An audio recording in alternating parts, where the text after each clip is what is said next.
now because a general is missing.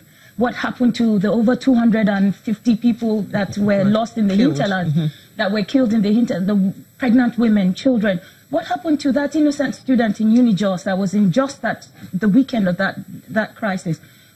We heard the gunshots. What happened to those people? Are some Nigerians more Nigerian than other people? So when people are aggrieved and when wickedness is not punished immediately, the people's hearts will be inclined to violence. And let me draw our attention back to the Jos that we used to know. This is not who we are. Plateau people are not violent people. I served in Benue Plateau. I lived in Jos. So all these places, Riom, Barking Line, these are all places that I know. And at that time, Jos was a tourist attraction in this country. Foreigners used to love to go there because of the weather. So how did we arrive at this pass? Well, the fact remains that these are issues that we have to start looking at the problems. And that is why the government is also looking at putting structures to be able to resolve these issues that have been on ground, which was inherited also. And one of it is also the fact that sometimes when these criminals are arrested, because we didn't have appropriate legislation, most times they are moved to Abuja, and that ends the crisis. And that brings up the issue of injustice. That ends the case, you mean? Yeah, that Kate was talking about, because when there's no justice, there is bound to be lack of trust in the government. And to take action on that, the governor just last week, Governor Simon Lalong, signed a law by, rejigging the criminal law system, law, which was passed by the House of Assembly and signed by the governor, which empowers the state to be able to try perpetrators or suspects in Jos, empowers the courts to be able to try them. So the cases of moving victims or suspects from Jos to Abuja due to lack of legislation has now been overtaken by this law. So that will also help so that the people who commit those crimes there have to face justice where those crimes are committed. And I think that is very, very significant, because for the first time, it will also empower the judiciary to be able to handle the cases, and the people will also be there to witness and know that justice is done. And that will also serve as a deterrent to those who think they can take the laws into their hands. Okay, I'll come back to you about the civil relationship between the military and the government and the people there, especially as regards the discoveries that they've had.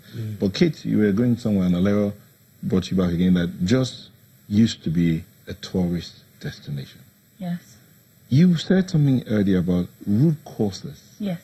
So what are the root causes to these issues? What are the things that have caused the distrust? Because you have all sorts, a mix. I mean, Jos was like a mix of Nigeria. You had all sorts of people there from around the country. We were all there. And they were all living peacefully. I have a cousin who grew up in Jos. He schooled there. I have friends. I have people who... So what happened? What caused all of this? And I'm thankful that we all recognize the Jos that we know. You would see that it's something that really bothers me personally. Due to the crisis, and, I think the government has not done well in stepping into the situation and taking measures and putting measures in place that would bring the people together in an all-inclusive way. Because during the Jang administration, the bulk of, when you go on social media and all that, you hear from the Hausa Muslim side, they felt marginalized and all that. So when Governor Lalong came into government, you could see, and I mean, this is on social media, you would see the general feel is that the Hausa Fulanis within the state were feeling, oh, they have their own person, like they have won, and then that would aggravate the indigenous people. And so and then the injustice, okay, well done, government, you're putting structures in place, you're doing things that need to be done, but what immediate measures are you taking to ensure the safety of lives? That's what is important to the common man. judicial process, legislative process, those processes take time. And we do know that the peace-building process will take time. But we need to know that we have a government that stands for us. Okay, so, sorry. Before the breakdown of the unity in the state, what was it that held the state together then? Was everybody represented at every point in time? Was everybody being carried along? So much so that you're now observing the failure of government in that aspect. You know, personally, I would think that the political sentiment, hasn't helped the state, because oftentimes it's around election that you see that these things come into flare up. They flare up. And since the crisis, the state has never been so polarized. I mean, till date, there are places that as a Christian you cannot step into, and Muslims fear to step into other places. Why does this thing flare up around election time? Because then it comes to who takes power. Oh, we have to have our person there because we feel that whoever goes there, there's not going to be a representation of the interest of everyone. So everybody wants to fight to have the Hausa people feel if we don't have our person there, there's nobody that will speak to us. The indigent people are saying if we don't have our people. So, 3.5 million people, 51 distinct ethnic groups, languages, of course, and you can't have 51 governors. Exactly. So Plateau State needs a leader that would unify people, that would carry everybody along. People need to see that when there is a crisis, people need to see a governor that would respond immediately with his presence. And not just, the perpetrators will be brought to book. We have heard that year in, year out, and we have not seen anything done. So that is the general, and I think, if armed robbers kept attacking your home, you would take measures to protect yourself. And that's the general mood with the people on the street. And regarding the general issue, the missing issue, the killings that took place around Rukuba, that's the other end of town. Let's have you come in here. Yes, because she mentioned a very important point where some people are seeing themselves. Usually it comes up when the political season is heating up. And there's always this feeling that some people that they feel they own the state.